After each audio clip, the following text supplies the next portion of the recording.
Depression is a medical condition, a disease of the brain, where more days than not, over a 2-week period of time, someone feels down or with a low mood. They may feel sad. They aren't really enjoying the usual things that they do in life. They may have disturbances in sleep, with appetite. They may not be able to concentrate as well. They may have lost interest in their everyday things. Their energy level may be low. They may have a physical agitation or slowdown. And when you have enough of these things, you have what is called a depression. And in the worst case, when a depression is very severe, someone may not want to live. They may have suicidal ideation or thoughts of suicide. There are many different forms of depression. When you're first diagnosed, your doctor might say that you have mild, moderate or severe depression. This is really to signify how much your symptoms affect you, and also it helps guide treatment. In mild forms of depression, your symptoms can make everything just that little bit harder and seem less worthwhile. But in the most severe form of depression, it can even be life-threatening, for example by making you feel suicidal or just giving up the will to live. Then there are other different classes of depression, such as seasonal affective disorder or postnatal depression or premenstrual syndrome.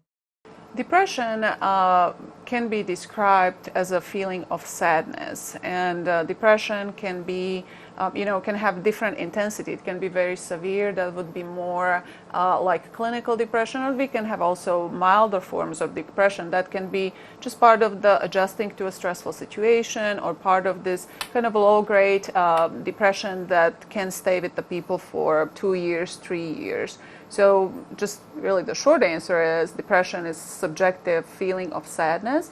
Also, sometimes people will have a problem to enjoy themselves, inability to enjoy things that they used to enjoy.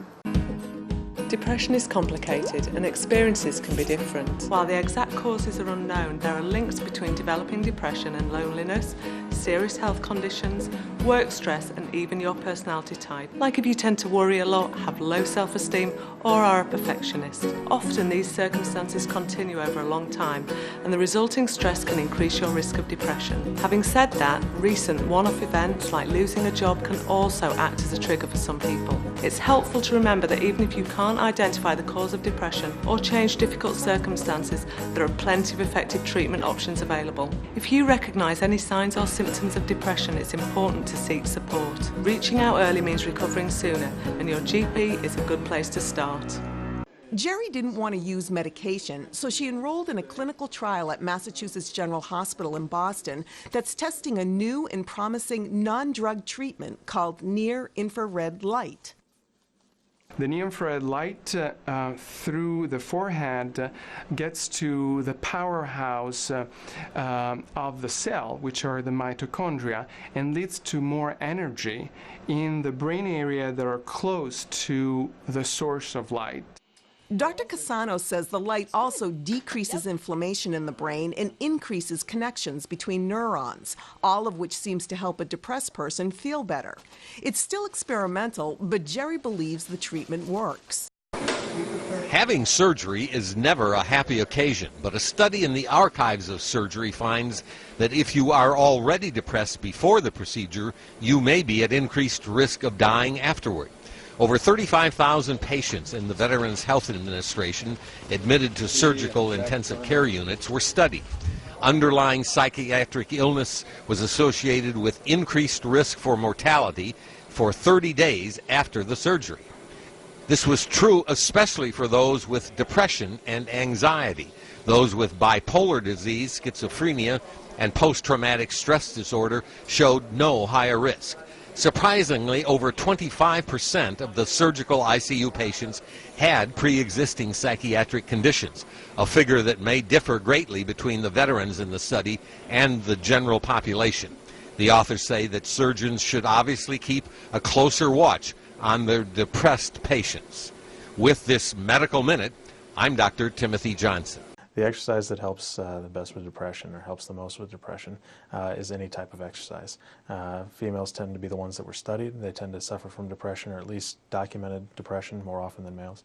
And so they studied them a little more often, and they tend to prefer cardiovascular exercise, the aerobic type stuff. So that's certainly been better studied, but any kind of physical activity seems to boost those that serotonin and other hormones that tend to play a role in depression. If you figure it, you will see the most important thing that's happening in your life right now is that you're alive. Nothing else. Not that stocks have gone up today, that's not the most important thing. Not your love affair, not this and that. If you don't understand what I'm saying, suppose tomorrow you lost… I'm not saying you must wish, I'm not wishing you must lose, but suppose tomorrow you lost half your money and you're feeling depressed and your mind says, I want to die. Close your mouth, hold your nose like this for 2 minutes. Your body says, to hell with your money, I want to live.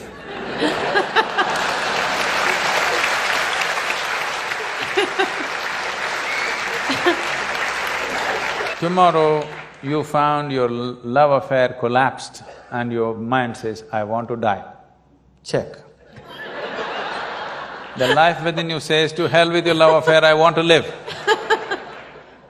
Every time you feel little suicidal or depressed, just check. The life within you says, to hell with all these things, I want to live.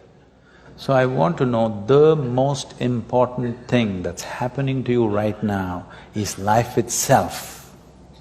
Not the fancy thoughts that you have, not the emotions that you have, not financial arrangements or family arrangements or whatever rubbish you have built around you. These are all accessories to life. These are all frills. Frills are so much you're missing the skirt, that's a whole problem with you. Yes, so much frill. Fundamental things are forgotten. So, this is the most important thing. Right now for most people, life means their job. Life means the new house they're building. Life means the car that they bought. Life means their wife, their husband, their children. No. Life means what's throbbing here, not even your body, not your mind, not your thought, not your emotion. What is right now throbbing here, this is life.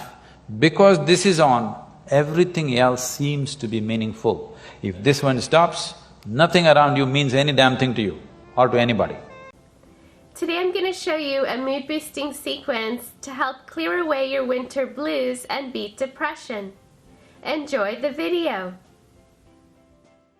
Standing forward fold is for emptying out your head.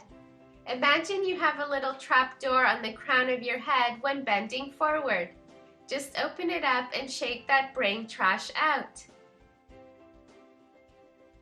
Downward facing dog reverses your body's blood flow, which is good for circulation.